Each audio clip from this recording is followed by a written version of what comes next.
tossed me some input on the first draft. I was The meeting is currently in recess due to a lack of quorum. 60-35.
Okay, welcome everybody to the Environmental Commission meeting. Sorry we're starting a little bit late. We're going to call this meeting to order.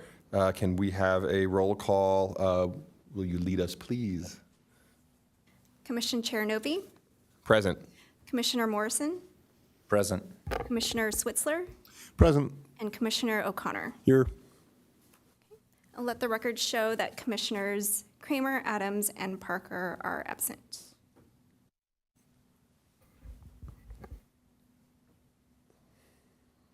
I'm trying to pull up my agenda, but hold on. Wait a minute. Thank you. Okay, so now if anyone would like to join, we're going to have a Pledge of Allegiance.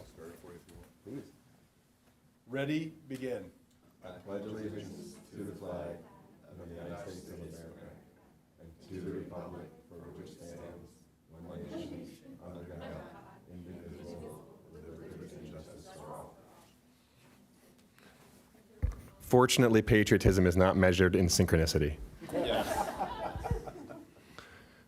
Do we have any changes to the agenda? No changes to the agenda. Do we have any oral communications or directions to staff? Yes, we have two speakers. First up is James McDonald, the topic Bee City, USA. Wonderful.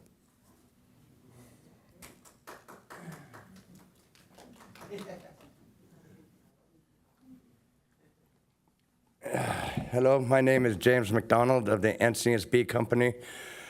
What we do is if your house gets invaded by bees, instead of dumping a few gallons of poison in your wall and nuking all the local creatures and the children and your pets, we open it up, we take them out humanely and find them good homes in, I try to focus on backyard beekeepers.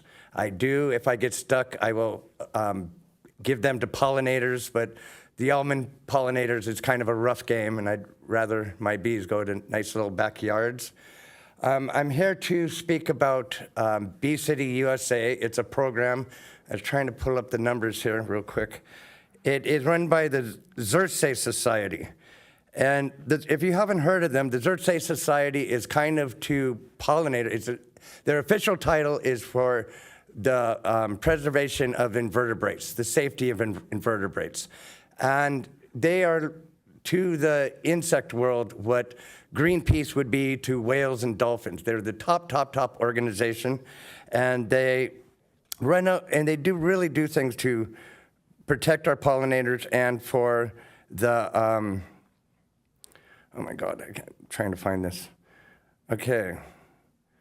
I'm having little glitches here. I'm trying to get you the numbers. Okay, can you just accept there's an astronomical, there's 45 states are a member in America, including Puerto Rico and Washington, D.C., and something in the range of 500 cities. And what they do is they really provide, our mission is biodiversity. And what I did bring some props. Here is a little sign I have out in front of my gate from the World Wildlife Federation. And it says, this property is recognized for its commitment to sustainability and provide the essential elements of wildlife habitat. And that is what I'm hoping. I helped make beekeeping legal, and we got the chemicals out of Encinitas. And I am hoping we can take it a step farther and join this organization. There is a commitment fee of about, it's per capita about $400, but for that you get the equivalent of $4 million of research backing scientists that will make sure you're doing the right things. And so I got 25 seconds. Before I leave, I do want to give Suzanne honorable mention. She was at our environmental festival. And this is an important point. One of our biggest assets is the Center for Food Safety. Why are they helping the bees? The same chemicals that are killing the bees are killing us. And that's why much of what Suzanne is doing, and I believe it's carbon right now, smoke, is just as harmful for us as it is our insects. Thank you very much. Thank you, James.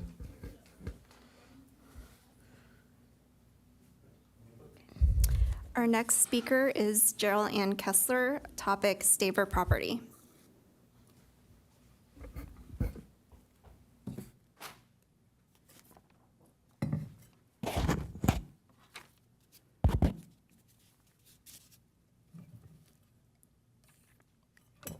Can you just start it again? I wasn't quite ready. Thanks.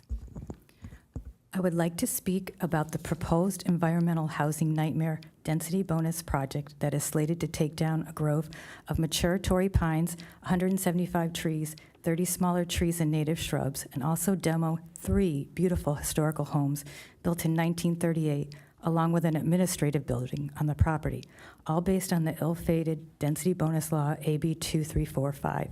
I have been sharing this issue with the Environmental Commission for almost 3 years now. I was so excited to learn that Encinitas had both an Urban Forest Advisory Committee and also this wonderful goal-oriented Environmental Commission. As I listened for almost 3 years, I really and truly felt that this commission, with its forward thinking, could really change the outcome of this environmental nightmare housing project, along with assistance in the Urban Forest Advisory Committee. I sent you commission weekly and monthly updates about the project, along with a beautiful tree survey of the property done by a well-respected arborist in town. I told you several times how stressful this project is for the longtime tax-paying senior residents and that abut this property, bordering on senior abuse with the loss of the tree canopy, which simply they look out the window during the pandemic and would be constantly reminded of this environmental nightmare housing project, how they will not be able to age in place peacefully. This project borders on the last rural horse farm in Encinitas, a preschool, Oak Crest Middle School and Park. The park is home to rare and endangered plants and species. The property also has an unofficial wildlife corridor that has been well documented by the community.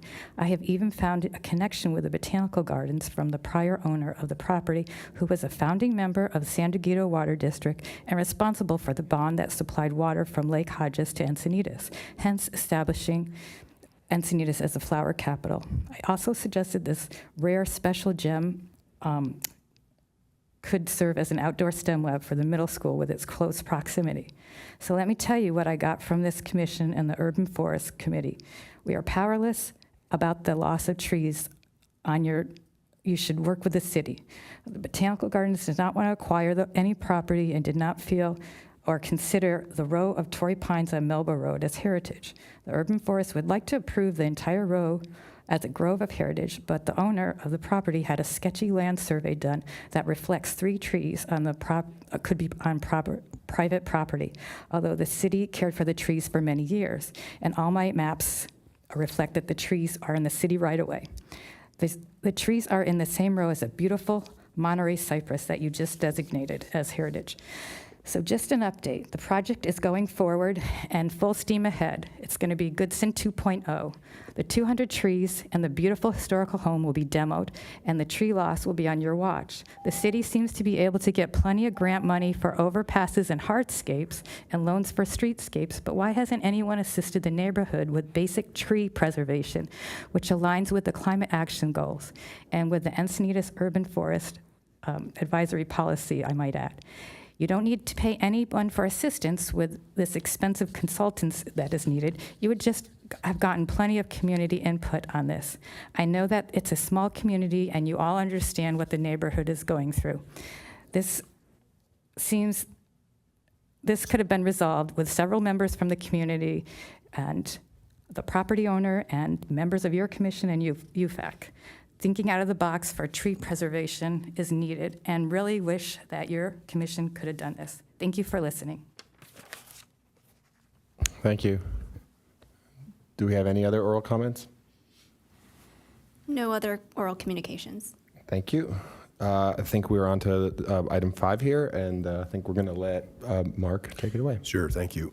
I'd like to welcome Suzanne Hume, the Executive Director of Clean Earth for Kids, for a 15 or 20-minute presentation on the projects that that they like to drive forward, making people aware how to protect the planet, and by its name, children. So, Suzanne, you and your group have the floor. Thank you.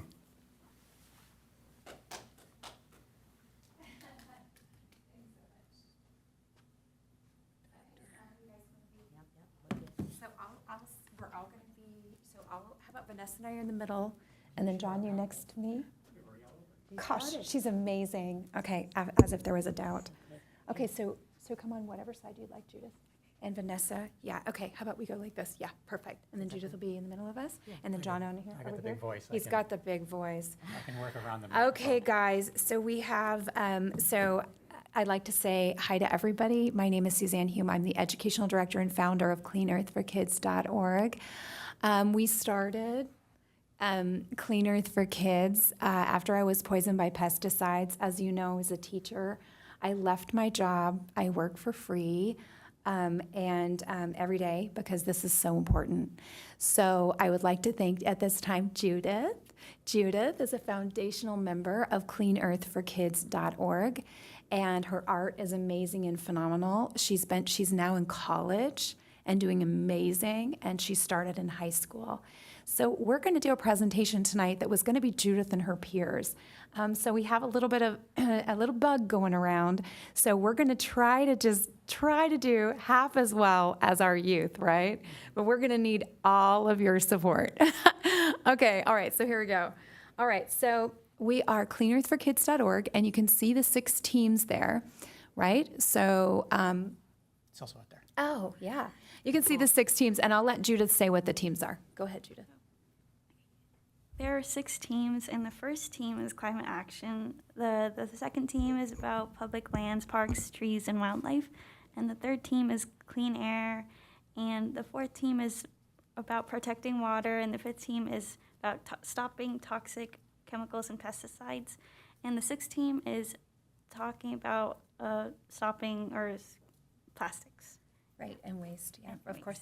And everything we do is rooted in racial, social, and climate and environmental justice. So again, Judith could do this presentation with her eyes closed, but we agreed to help. So, all right, so can you advance me? All right, so tonight I promised Cheyenne that I would share our poster to protect what you love, and just to remind everyone to please protect what you love, and that's why we are here today. Okay, so as you know, you received letters. I'd like to give a big shout out to Yusuf Miller on our board, who is actually receiving the NAACP award for the state of California next weekend. So thank you for being foundational to everything that we do. So thank you. And also Vanessa will introduce herself in just a second, and John. So tonight, as you know, you've received letters, and we're asking you guys to pass, right? So it's the next slide. An integrated pest management plan like the city of Malibu. And the reason that this is doable is because you have so many resources. You have the Solana Center, just talk to them at EcoFest. You have Coastal Roots Farm, you have Leash Tag, you have all kinds of people working with the same kinds of things. And so this is doable. So they do not allow pesticides even by the residents, right? And they do this because they provide education. You're set up for that. You're an educational leader. So about the alternatives and what they can do. So many school districts are not using pesticides at all. As you know, the state of New York, playgrounds, no pesticides. The state of Hawaii, no herbicides. When we use the word pesticides, we're speaking broadly for pesticides, rodenticides, herbicides, and fungicides. And I know about all of these pretty well because hey, I was poisoned, and I feel lucky to be able to even be here today to talk with you about this. So I will have Vanessa introduce herself and also talk about the second thing that we are going to talk about. I'm short. So good evening. I recently got involved with this group because I really believe what they're doing is so important, and I'm impressed that it's based on what kids are concerned about in terms of where they live and their quality of life. I am a retired school nurse, and I also am working with the California Nurses for Environmental Health and Justice, and we are actually based all throughout California. So we're working on trying to impact policy that is at the federal, state, and local level, because change has to really come within our smaller local communities too. So that's a responsibility that I think as a community member, I want to share my concerns. So as a school nurse, talking about smoking, To have a ban in Encinitas for smoking in public is great, but the concern is also for people who live in shared housing, where there's shared walls, there's shared spaces, and that impact of secondary smoke. So if I've had kids who lived in apartment buildings and had severe asthma, that was would lead to them having episodes where they needed to go into the hospital, take medications, a rescue inhaler didn't suffice. So that impact of secondary smoke in their environment where they lived really made a big difference in their quality of life.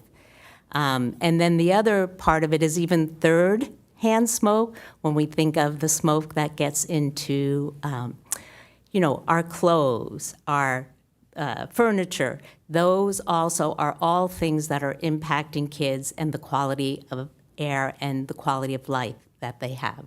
So I wanted to share that particularly about this particular ordinance. And with smoking is vaping, which is like epidemic now with our kids. They are inhaling toxins at such a, so much more significant than just smoking something that you roll or whatever, cigarettes, and it's going directly into their lungs. So again, we're going to speak about some of the other things, but this is something that I've seen firsthand, the impact of secondary and third smoking. Thank you. And then my name is John Bodorf. I'm also here with Cleaner for Kids, one of the founders, and asking you guys to consider stopping the sale of all smoking products in the city. That's a great, goes very well together with the public smoking ban. Beverly Hills and Manhattan Beach has already done it. So cannabis products, vapes, e-cigarettes, and tobacco is not sold in the cities. So that'll be a great extension for you guys to do that, kind of take it to the next level with the public smoking ban. There is no health benefit to smoking in any shape, way, or form. It only does harm.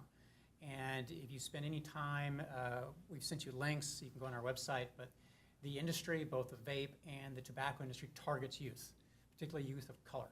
And a great way to prevent that youth from being targeted is to not have that marketing in the stores and not have it for sale. If they want to get it, then they have to get it somewhere else. And just getting it out of their faces is going to help, and it makes a difference. So here to help for that as well. We're also asking you to stop installing synthetic turf, because they can not only affect our environment through polluting our waters, but they can also hurt our children, because considering many play sports nowadays in like elementary, middle school, college, high school, it can, in higher temperatures, it can harm them because the synthetic turf gets hotter. And we're also asking you to install no idling signs. I am a youth board artist here at Clear for Kids, and I made no idling signs, basically letting others know to turn off their engines when they are parked or stop at a stoplight. And we're also asking you to install no smoking and signs to remind people to protect our air and water. Thank you guys so much. And we have a video on that Film Darren made, and you star in that one and several others, about so many videos that they star in. But yeah, so Judith is in one of the reasons to stop synthetic turf. So I'll just say real quick. So like the city of Boston, you guys, we're a coastal city here, right? So we can't have those little pieces of plastic, getting into our ocean. It's just our cigarette butts, all this stuff. We have to protect our resources. So we need to step it up, and we've been talking about this for 5 years, and finally, we now see on social media other larger organizations, the Sierra Club. We have a support letter from the Sierra Club. We have a support letter from lots of people. You can check out our website at cleanearthforkids.org, and also there's a 3-minute video that you can watch. The wood fires. So after my lungs were wiped out by pesticides, what happened was I didn't know that I couldn't be around wood smoke. I didn't know that it would make me fall to the ground because it was new to me. So but that's what happened. So wood smoke can instantly cause an asthma attack, a heart attack, or a stroke. So anyone can Google it. You can Google it. Anyone could Google it. We have a fantastic video that Judith worked so hard. She taught herself how to do animation. So anyway, as you know, Carlsbad already stopped their the wood fires on the city beaches because, on the city beaches there, but because they don't want to breathe smoke, and obviously it's toxic. As you know, wood smoke is air pollution, and air pollution increases the risk of pre-birth, stillbirth, and low birth weight babies, increases birth defects, etc. Our fabulous mentor in health, Dr. Bruce Bakar, met us. Many of you probably know Dr. Bakar, met us. Has done panel discussions, et cetera, for a long time. He has a paper in JAMA, as you know, Journal of American Medical Association, and it's a big deal. So we have all of the science on our side. So basically, cities that don't stop this, it's going to be, kind of come down the pike of why didn't you kind of thing, because we already know what's happening. So we need to protect our public spaces. We can't discriminate against people with lung conditions because wood smoke increases the risk and severity of COVID-19. You have a lot of people out there that are affected. So cities really need to step up and do what they need to do. So, okay. So Vanessa, would you like to talk about pesticides and cancer? So again, we've actually seen an increase in the amount of childhood leukemia and other types of cancer. Although we have better treatment, there is a link to pesticides that, prevent. Our body has our liver, our lungs as filters, right? But they are not effective against these pesticides. There's a lot of things that break down to other chemicals that are forever toxic. So, it is really something that we need to address because there's other ways of managing, how we grow agricultural workers. That is another big concern for our California nurses, the environmental health and justice group. We are trying to help the agricultural workers to use their own voices to say this isn't safe, to say that there's alternatives in terms of the food production. And I think in our own community, it's something we can address at this level again, because that's where some things need to start, not just always from the federal government or the state. And, we have the resources being here in Encinitas, and we are, as has been said, a coastal community where people want to come because of, we have this beautiful ocean, we have all this beautiful land, and we need to keep it safe for our children. We need to decrease their exposure to pesticides. Thank you. So I'll just say, thanks, Vanessa. So for sure. So absolutely beautiful coastal city. We won with Malibu at the Coastal Commission. So the reason the city of Malibu prevailed over DPR, and believe me, we have had so many dealings with the Department of Pesticide Regulation. There's so many chemical insiders. I won't even go into it. The things that I've learned at the local, state, and federal level, you just wouldn't even want to know. It would make you depressed and sad, so I won't go there. So the U.S. only bans 15 pesticides. China bans 51. The EU bans 175 pesticides. The things that we are using and the things that are used in Encinitas are banned in other countries. And in fact, as you can see, lots of stuff. So John has done a lot, and I'm just going to ask him to be super brief. If John, if you just can be brief about it, because believe me, we could go on for days, and we're not going to. So I'm going to have to remind him, be brief. Go ahead. So, and I put the link. Slides? No, there's. Why don't you go down to show Encinitas? Okay. Okay, so I'll just say for a second. So we have EnviroScreen 4.0 that OEHA has, its Office of Environmental Health Hazards. And we also have DPR, or I'm so sorry, we have DTSC, Department of Toxic Substance Controls. So we have a lot in trackingcalifornia.org, so we know exactly what's being used where, just to say. And for schools, we get this as well. And then we ask for public records, and so we get it. So we can tell exactly how many pesticides, what it is, because people have to report. And this is why when Oceanside stopped all the pesticides in the parks, and let me just say that we passed that in Oceanside years ago. Encinitas has been a leader in so many other areas, but you are very far behind in pesticides, very far behind. You are using glyphosate, linked with 17 different kinds of blood cancer, lymphoma. And we are, Prop 65, and again, I know John could go on for this forever, but if you could say and just show the maps a little bit, and if my voice isn't, I love everybody, but I'm talking about, this is serious stuff. And it is your job to protect the children of the city and the ocean and their future. So I absolutely expect, and Clean Earth for Kids, all of us, and California nurses expect that you will adopt the Malibu IPM, no questions asked. It's just banning glyphosate is not enough.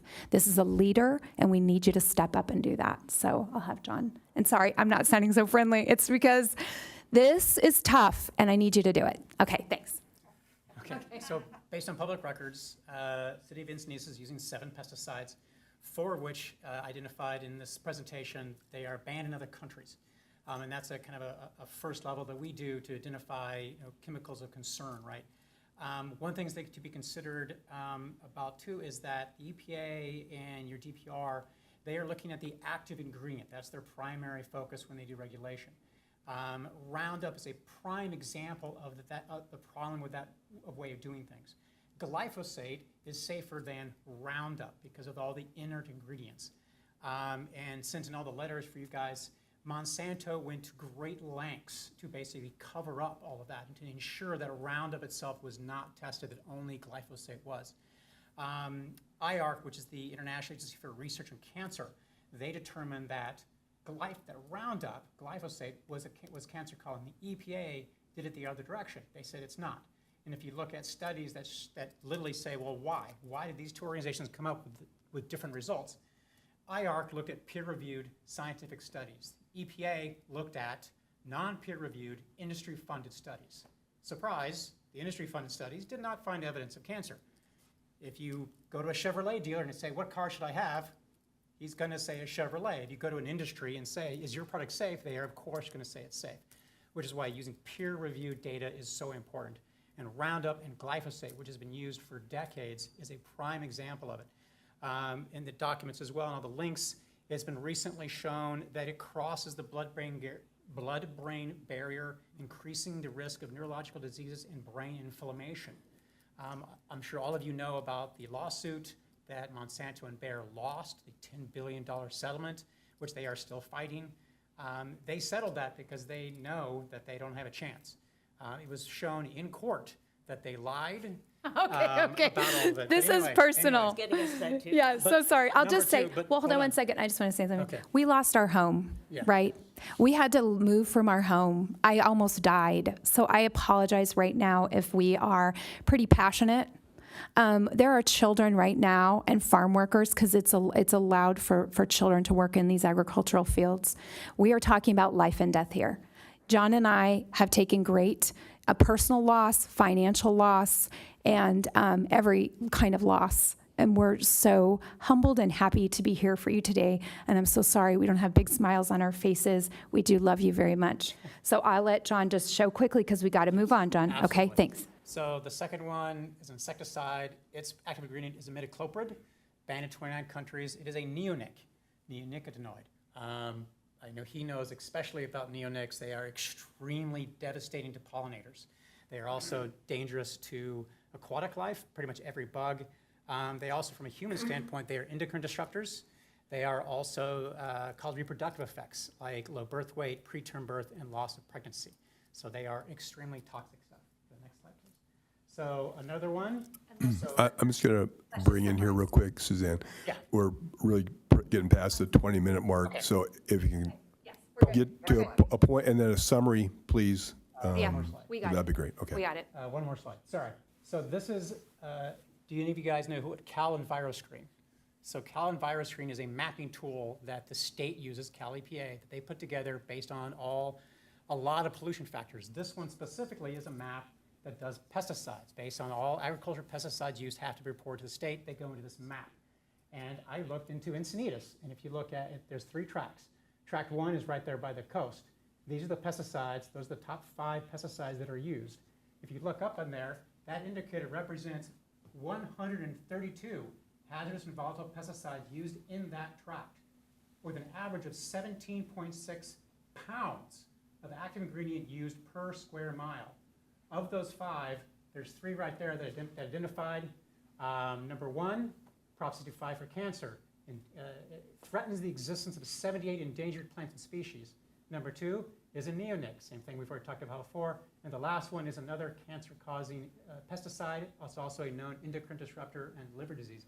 And that's right on the coast with all those people living right around it. And that's why we take this very, very seriously, because we're told it's safe because it's legal. It is not. It is not safe. So that's why we get very fired up about it. So sorry. So sorry. Okay, so to wrap us up, so we have, if you can go back to the first slide. To wrap us up, okay, so thank you so much for your time today. So we are, I'm so sorry, the slide that shows what we are, what we're asking. 3.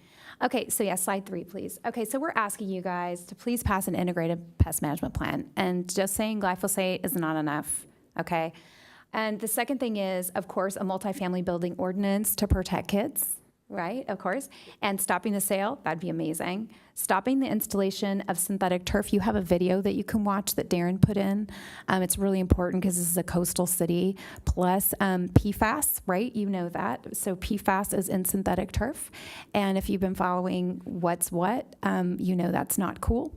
And so harming our kids and our water. And then obviously the no idling signs, that's going to be super fun, and stopping the wood fires at Moonlight Beach. You can see Judith's fantastic video that she created. It's like 6 minutes long. I know we don't have time to do it now because we spoke so long about pesticides, and I will have to apologize to her because she left her class and hurried over here to talk about her video. So let me just, I'll just have her, if you could just share, like Judith, why was making this video about wood smoke important to you, and what would you like to leave us with?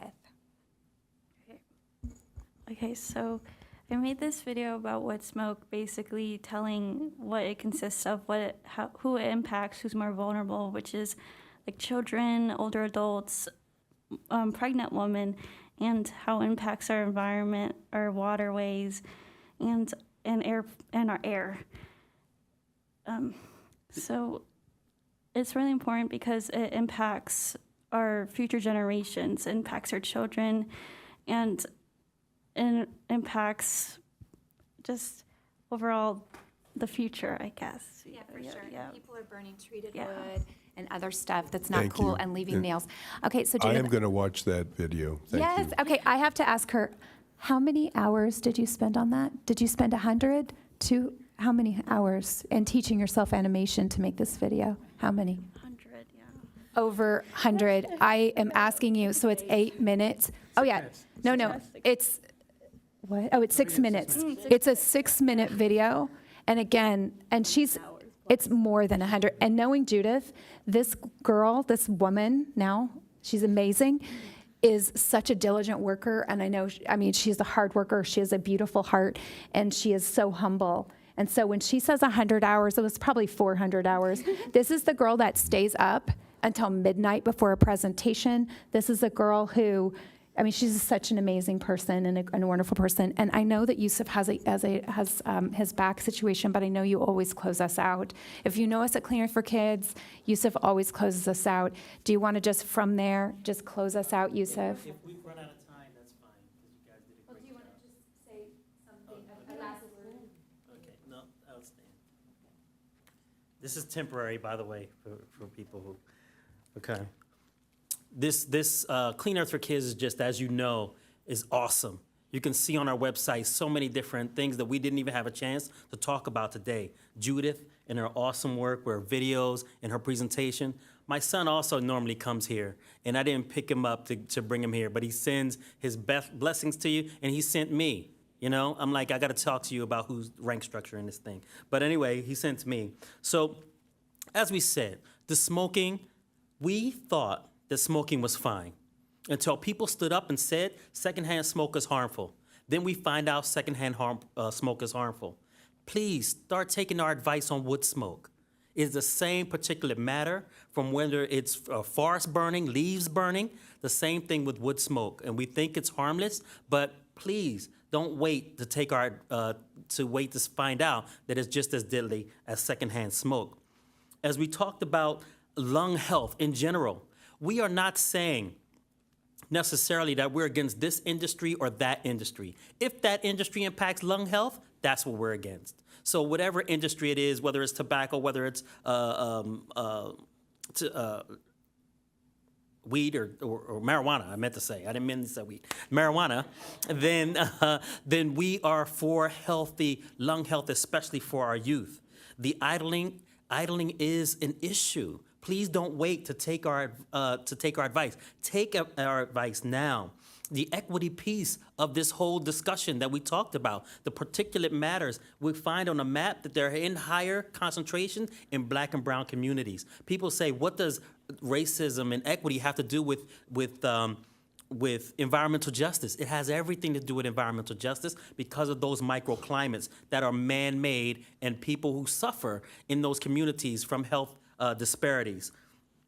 Lastly, because I know we're out of time, I just want to give this one example that I like to give.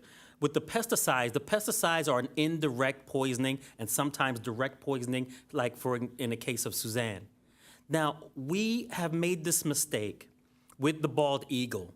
We've made the mistake where we poisoned our fish with mercury, and by mistake, the bald eagle eating these steaks wasn't the target, neither were the fish, and then the bald eagle was on the endangered list. We found out way too late, almost when they were extinct. Are we going to make the same mistake for ourselves? It seems like we're on that track. We're not taking care of the waste and the pesticides, the runoffs and all these kind of things, and then it's too late. We are on the endangered list, and we have not learned our lesson from the bald eagle. This is something for you to contemplate. Thank you for your time. Yusef Miller, Clean Earth for Kids. Thank you very much, guys. I know you could have used more time, but thank you. You used it wisely, so thank you very much. I was going to open up real quick if anybody had a question about the presentation. All right. Thank you again very, very much. Thank you. We're going to try to move through here. So we're on approval of minutes. I'd like to make a motion to approve the September 8 meeting minutes. Would anybody like to second? I'll second. Okay. All in favor? Aye. Aye. Aye. Any opposed? Okay, we have minutes approved. Now we're on to informational items. So let's go on to tentative presentation schedule. I guess, Crystal. Thank you. So we just heard from Clean Earth for Kids. We have, I just noted a correction here. I think we have, for November 10th, we had planned to have our public information officer give a presentation. That was something Carol was coordinating, so we'll add that to the next schedule, if that's still okay with your group. And then December is open, and then January, Commissioner Adams requested that the solar presentation be moved to January. And then the remaining list of suggested topics are still here, same list as before. And then other to be rescheduled if whoever recommended these presentations would like to work to reschedule them. Any questions or comments? I think we're okay. If anybody has anybody they want to put in December, I guess let Crystal know, right? Okay, thank you. I'll just make a note, the agroecology one that's been on there since Commissioner Jim Wong. So if anybody wants to take ownership of it. I've seen Clear Blue Sea first. That's my first scene here. So, anyway. Did you want us to try to take one of the ones and have them commit? You're welcome to take it on, or if no one wants to take it on and you want to take it off, then we can remove it from the list as well. We also don't always have to have a presentation every Yeah. month. I love them, but there's no requirement. Okay. Can we move on, or does anybody have any other comments? Okay, great. Now we have action items, so we're going to look at our work plan. Also, Crystal. So I'll just go over the updates to the work plan, the status of each of the items, anything new. So under community outreach, we noted here that Encinitas EcoFest was on October 9th, and then the next city event would be Cyclovia on January 8th. And then under sea level rise, we'll go to item 11. Let me just skip down to that one. I'll note here that under environmental nexus of general plan element updates, staff was directed by council to update the general plan safety element, and this includes a climate vulnerability assessment. So once this is draft, the vulnerability assessment will be presented to the Environmental Commission for review and input. Do you have any sense when that will be? Yeah, I think it's actually going to be soon. It may be the November or December meeting. Okay. Thank you. And then moving back up to item 8, CAP implementation. An amended ordinance was taken to council for first reading on October 12th, yesterday, in order to re-adopt the REACH code requirements consistent with the state's 2022 Title 24 code update. Adoption of the ordinance is expected to go to council and is planned to go to council now on October 26th, and it was approved during its first reading on October 12th. And, number 14, plastic pollution. An update here that on September 21st, council approved a recommendation from the Environmental Commission to develop a limited smoking ordinance for consideration by council, and that's under development. And that wraps up the updates. Okay, so at this point, does anybody have any updates they'd like to add or edit? I would be interested in being added to the IPM goal, please. It's just you right now, Commissioner Novi, I think. Yeah, I mean, I know we just heard a lot about IPM, but we redid the whole IPM policy not long ago. And in fact, it is an IPM policy, and in fact, it includes bans, and it does all the things that they asked for. And I'd be happy to sit down and go over it with you all. So we're in the Learning more. we're in the more of the oversight phase where we're sort of watching and working with mainly Parks and Rec as they move forward with that process. Has it been implemented? The policies in Oh yeah, no, process being it's implemented? an ordinance. It was approved. It's not a it's a policy that's an ordinance within Encinitas, and so it's approved by the city council, and it's not discretionary. Okay. Well, yeah, I'd love to chat with you more. Sure, you're welcome to be on there if you want to.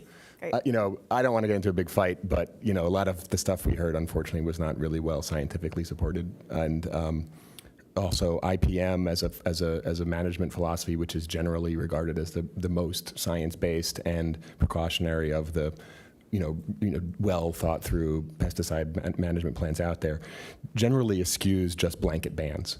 Right, there are situations under which even the harshest chemicals may be necessary, although not frequently. But there's a process you go by, with which to decide, and really avoid the, balance the costs and benefits of those tools you have available. And I would argue that Encinitas has really an outstanding plan. But if you're going to judge plans based on by how much they say you absolutely can't do under any circumstance, Encinitas is not going to be as strong as some other plans because it actually uses scientific-based cost-benefit analysis, risk decision-making. And I'm happy to discuss that with anybody at any time. I support RA's science. Not my science. Well, no, I've had to deal with the Roundup and when you can use it doing environmental cleanups and stuff like that. So it has its time and place. So absolutely, and the county was dealing with this recently, and some of the greatest environmental leaders of the county came in and suggested to the county that they not ban outright, that they allow things like Roundup and imidacloprid to be available for the occasional usage in which they are in fact the best thing you can do for the environment. There are occasional, and Encinitas, for Parks and Rec to utilize, either of those chemicals is a very, very onerous process that they really, really try to avoid. I believe glyphosate has not been utilized by the city since the new IPM policy went into effect. It was definitely not used before that either for a very, very long time. We did get a comment at one of our meetings, maybe 3 or 4 months ago, about someone observing glyphosate application on the Yeah, Gold there was Coast. It there's the a claim, aquatic I think, version that of it was used by a contractor at Beacons. Yep, And that was I it. don't know if that's true or not. That would be Yeah. a city contractor, and that would have had to go through an intense process. Yeah, but in that case, there might be a use for bans if people are not actually going to follow the, Oh, no. If that science-based- happened, it was not a inadvertent. It would have gone through the whole process. But there might be a use to a blanket ban, if There's no application- scientific reason for a blanket ban on glyphosate or imidacloprid. Okay, we'll There's talk about zero. this later. I mean, zero.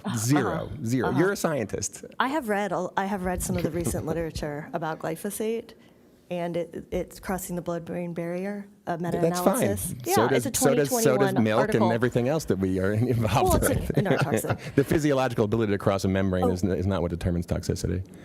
Okay. Determines presence. We can talk about this offline as a subgroup. I was of just the going to say, IPM in general, goal. the things that they were talking about aren't prohibited, but they're not used. And if you do use them, there's a process in place that has to justify. It's a very its strong use. process, and one of the innovations of the last version of the policy was, IPM is really not about blanket bans. It's about creating science-based risk analysis processes to evaluate if and when you should use something that that could be risky, right? And one of the things in the policy is actually the city of Encinitas has very little public health or chemical expertise, right? We don't have a department here that's capable, of analyzing all the different potential, environmentally, utilized chemicals in the world, and determining on a one-by-one basis whether it should be banned or not banned within the city of Encinitas. The state of California and the federal government both have agencies that do that. The state of California generally is more risk averse than federal governments, and so within the policy, it actually references the list that is maintained, which is updated based on science on a relatively frequent basis, and says, hey, these chemicals, whatever they are, as they are evaluated and put on various lists by the state, those sort of become banned unless the city can show that through an IPM process it is the only or best way to move forward. And a lot of this comes from literature around the control of animals, that are human disease vectors, right? So you do want to avoid a lot of these nasty rodenticides, right? I mean, it's absolutely true. You don't want to use these things when you don't have to. But if you have major outbreaks of West Nile virus where the rats are the reservoir for this very major human disease or certain other diseases, you want to have those tools occasionally available, not just blanketly, prohibited, so that, in the event of an event that rises to the level where you'd be willing to accept one risk because, the reality of what's happening out there is much worse. And that's the IPM philosophy. And frankly, the city did an outstanding job. I have to give a lot of credit to the Parks and Rec Department, who went to the experts at the state level, at the county level. They've contacted the IPM Institute, which is headquartered somewhere in the Midwest. They really went through this and took an incredibly science-based approach to it. And I know it's easier for most of us who don't know all the specific chemistry of all the specific things, or just kind of have a synthetic chemicals equals bad philosophy. But that's fine, for certain people to feel that way. But that's really not the state of the art. That's not how medical science functions. That's really not how most environmental Can I scientists interject see for a things. second? I'm sorry. I don't mean to. Yeah, we can stop. you. We can Yeah. stop. With this, this We is can stop. just an update. So if But you'd like, there's a little final statement. I appreciate everybody on the commission. There's a lot of hard work that went into making certain things science-based, when it would have been easier to just perpetuate bans because it's easier for people to understand. And I would like to preserve that aspect of what we do on this commission. So it sounds like what we can do is we can add Katie to that subcommittee, and then if Ari and Katie, you'd like to, or sorry, Commissioner Novi and Commissioner Kramer, if Yeah, you'd like of to course. talk Of separately, course. and then you're welcome to bring something to the commission to discuss as a full commission as well. Okay. Any other changes to the work plan? Okay, so I'll make a motion to approve the work plan with that one edit. Oh, you had another Yeah, change? Crystal, was this the point where you or one of us on the subcommittee wanted to go over the reorganization of That's the work the next plan? one. That's the Okay. next agenda item. Okay. Any other changes to the existing work plan, October? Nope. Okay, I'll make a motion to approve with the one edit. Second. All in favor? Aye. Aye. Any opposed? Okay. Number 9, so now we're going to hear from the Work Plan Subcommittee. Who's taking this one? Oh, I guess I'll take it. Carol's not here. Oh, Robert, do you want to, or Commissioner Switzler? We can kind of do a joint explanation, so. Right. Yeah, so we had several meetings on looking at the existing work plan. I think our goal, there's a lot of items that were on the work plan that had kind of documented things that we'd already had been getting accomplished or were already accomplished. So it was like, let's take a look at this and snap the chalk line and make the work plan forward-looking. Like, okay, we've done these good things. How do we build on what we've already done, right, for the actions that we have? Or are there actions that aren't really actionable by us, and do we need to keep that on the work plan? And are there actions now that we didn't see before that we want to add to that? So it was kind of the background philosophy was like, let's make this thing. And then we also wanted to come up with more sub-bullets that were very specific and actionable, and it kind of helped drive, reaching the goal of the action item on the work plan. Because sometimes they could be vague, some of the items could be vague. And so we wanted to be kind of clear, like here's the goal, and then here's the specific things we want to do in order to get to that goal to help us, through the years we're working to it, so. So Crystal could maybe elaborate if she wants to, but her idea was, and it sounds good, to have the goals and have the sort of activity listed underneath the goals. So I'm not looking at the work plan right now, but whatever that next column is, just be really broad. And then have another table that you could refer to that has like the specific action items or tasks under each, to be undertaken under each of those goals and intended outcomes. Thanks, Crystal.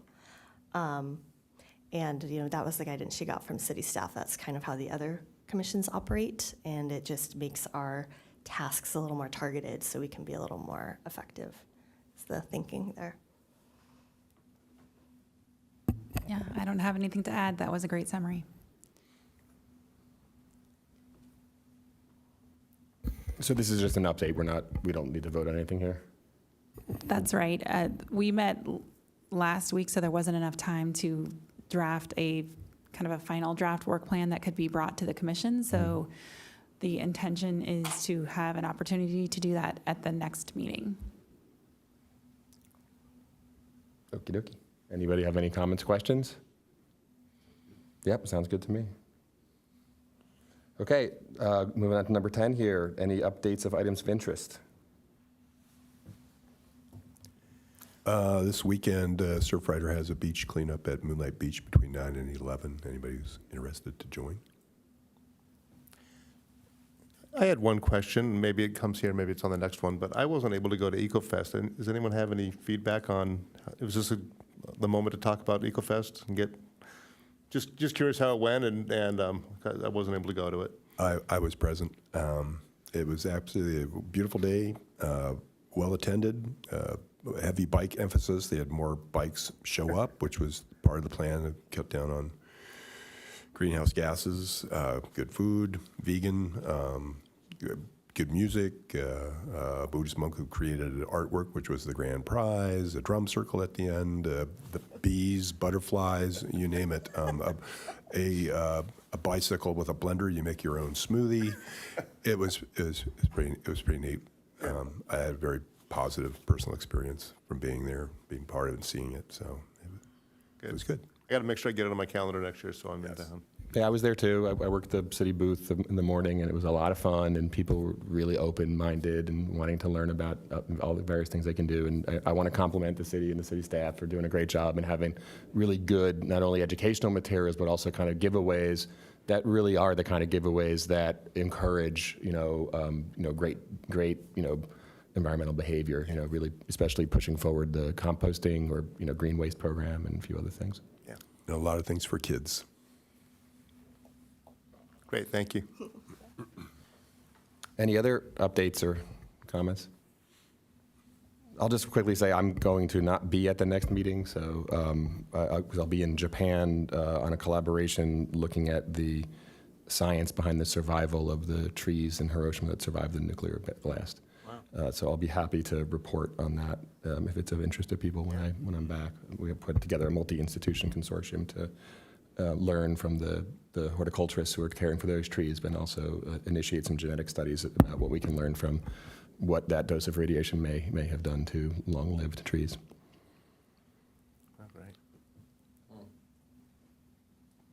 Okay. Anybody have any commissioner-initiated agenda items for future meetings? I'm going to, partly based on the presentation, I started looking into idling and just the city's guideline for city vehicles. Into my own research and talking to people, 10 seconds is a routine number that's thrown out. If you're going to stop somewhere that long, you might as well turn your motor off. It saves the motor and it doesn't cost more gas to restart it. In the city right now, in their guideline, it's 5 minutes, which is a big difference. So I talked to Jim Wong, who I thought might have been have something to do with that. He did not. So I'm just going to explore that for the future. And then number two, that's kind of sparked me a little bit, is this from personal, being down at Moonlight with the fire rings. I was down there at beach cleanup and a person was putting fires out and I asked him why. It was in the morning and fires are done at night. It's because the smoke and the people throwing their trash and the plastic was blowing up that little canyon up there at Cottonwood Creek and impacting his coffee and newspaper in the mornings and his health. Again, actually about 9 months ago, Jim Wong approached me asking me to maybe champion this cause. And I did some research, and part of what has to be done is it's state property managed by the city of Encinitas, so who actually has the authority to do that? It might not even be the city, so just poking at it a little bit just to see what needs to be done, what can be done, and I think there's a little groundswell starting to get behind it. I'm not going to drive it by myself, but if that happens, we'll see where it goes in the future. Okay, any others? Okay, well, then we can adjourn. Thank you all.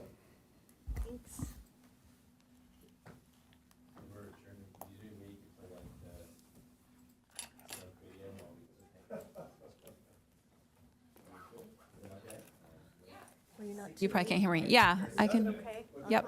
After parent-teacher conference?